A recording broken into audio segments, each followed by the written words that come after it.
हाँ जी बच्चों, क्या हाल चाल? मस्त बढ़िया। तो बच्चों आज अपन ये जो चैप्टर स्टार्ट किए करंट इलेक्ट्रिसिटी, आज इसी में हम पढ़ेंगे किरचॉफ लॉ के बारे में। ठीक है, इसके पहले के जो भी लेक्चर है ऑलरेडी हमने कंप्लीट कर रखा है। ठीक है, रजिस्टर्स वगैरह कंप्लीट कर लिया है। अब इसी में अगर मान लो अपने पास कुछ कॉम्प्लिकेटेड सर्किट मिलते हैं, ठीक है, बहुत सारे सर्किट हैं, तो उस सर्किट को कैसे सॉल्व किया जाएगा, यानी वहाँ पे करंट और पोटेंशियल डिफरेंस अगर अपने से बोला जाएगा निकालने के लिए, इस टाइप के क्वेश्चन को कैसे सॉल्व करेंगे, इस टाइप के क्वेश्चन को या इस टाइप के प्रॉब्लम्स को सॉर्ट आउट करने के लिए एक साइंटिस्ट थे जिनका नाम है किरचॉफ। उन्होंने कुछ रूल्स दिए थे, उस रूल्स के बेसिस पर हम कोई भी कॉम्प्लिकेटेड सर्किट को आसानी से सॉल्व कर सकते हैं। तो चलिए देखते हैं कि ऐसे कौन कौन से रूल थे जिसके माध्यम से हम कोई भी कॉम्प्लिकेटेड सर्किट को आसानी से सॉल्व आउट कर सकते हैं। तो सबसे जो फर्स्ट रूल था, इन्होंने दो रूल दिए थे, यानी किरचॉफ रूल कहता क्या है, ये जो कॉम्प्लिकेटेड सर्किट है, कॉम्प्लिकेटेड सर्किट को क्या किया जाता है, आसानी से सॉल्व किया जा सकता है किरचॉफ के रूल को अप्लाई करके। और इसमें उन्होंने फर्स्ट लॉ दिया था, ठीक है, दो रूल दिए थे, जिसमें से फर्स्ट रूल आता है, इसको फर्स्ट लॉ बोलते हैं या फिर जंक्शन रूल बोलते हैं, या फिर इसी को करंट लॉ बोलते हैं, या फिर इसी का एक और नाम है KCL। ठीक है, यानी किरचॉफ करंट लॉ। बात समझे? अब सुनो, इसमें उन्होंने बताया क्या कि net current at any junction is always zero, यानी कोई अपने पास जंक्शन है, जंक्शन क्या होता है, जंक्शन का मतलब कि ऐसी कोई जगह जहां पर कई तरफ से चीजें आके मिले, ठीक है, कई तरफ से चीजें आके मिले, उसको हम बोलते हैं जंक्शन। ठीक है, जैसे मान लो जैसे अपने डेली लैंग्वेज में बोलते हैं चौराहा, जो मार्केट होता है, उसमें क्या होता है, चार तरफ से रास्ते आते हैं, मिलते हैं, और उस पर्टिकुलर पॉइंट को क्या बोलते हैं, नोड बोलते हैं, NODE नोड बोलते हैं, या फिर क्या बोलते हैं, जंक्शन।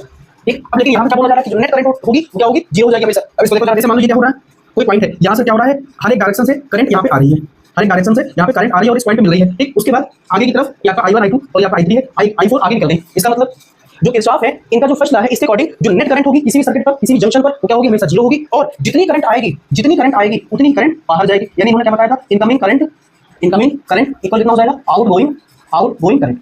ठीक, ये पॉइंट अपने को याद रखना है कि इनकमिंग करंट इक्वल क्या होता है, आउटगोइंग करंट। इसका मतलब कि जितनी करंट आएगी इस पर्टिकुलर पॉइंट पे मिलेगी, यानी इस नोड पर मिलेगी, नोड पर या फिर जंक्शन पर मिलेगी, इस जंक्शन पर मिलेगी, जितनी यहाँ पे मिलेगी उतनी करंट बाहर निकल के जाएगी। बस समझ गए? अब ऐसा क्यों हुआ, क्योंकि ये इस पर बेस्ड है, ये जो फर्स्ट रूल है इनका, इस पर बेस्ड है, ये बेस्ड है चार्ज कंजर्वेशन पर, और चार्ज को हम एक सिस्टम से दूसरे सिस्टम में ट्रांसफर कर सकते हैं, ना तो इसको क्रिएट कर सकते हैं और ना इसको डिस्ट्रॉय कर सकते हैं। यानी किस पर बेस्ड है, it is based on conservation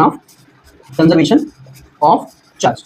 ठीक, इस लाइन को ये कंजर्वेशन ऑफ चार्ज लिखा है, इसको अच्छे से नोट करके रख लेना, क्योंकि बोर्ड एग्जाम में क्या क्वेश्चन बनता है और जेईई और नीट में इनसे क्वेश्चन अच्छे खासे बनते हैं। किरचॉफ का रूल सबसे पहले निकाला जाएगा। किरचॉफ ने जो रूल दिए थे किस लिए दिए थे, जो कॉम्प्लिकेटेड सर्किट है, बहुत जटिल सर्किट है, उन सर्किट को आसानी से हम सॉल्व कर लें, इसलिए उन्होंने रूल दिए थे। और उन्होंने दो रूल दिया था, एक रूल दिया था कि अगर कोई जंक्शन है, उस जंक्शन पर जितनी करंट आएगी उतनी करंट होगी बाहर जाएगी। उसके बाद क्या बोला उन्होंने, जो नेट करंट होगी किसी भी सर्किट पे किसी भी जंक्शन पे आके मिलेंगी, तो उनका जो टोटल नेट होगा किसी को होगा जीरो। इसका मतलब जितनी करंट आएगी उतनी करंट वापस जाएगी। अब यहाँ पर डायरेक्शन अपने को देखना है, कितनी करंट आ रही है, I1 I2 और I3 एक तरफ से आ रही है और निकल के कौन सी करंट रही है, I4। ठीक, तो इसको लिख सकते हैं I1 plus I2 plus I3 minus I4 equal क्या हो जाएगा, जीरो।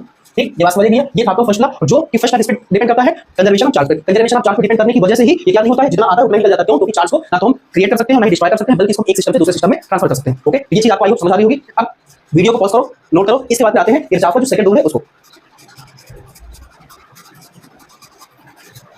हाँ तो बच्चों, अभी हमने फर्स्ट रूल देखा किरचॉफ का। अब इस फर्स्ट रूल के बेसिस पर एक एग्जांपल करते हैं, इसके बाद सेकंड रूल को देखेंगे। तो अपने पास एक सर्किट दिया गया है, ठीक है, इसमें क्या हो रहा है, यहाँ से 4 एम्पीयर की करंट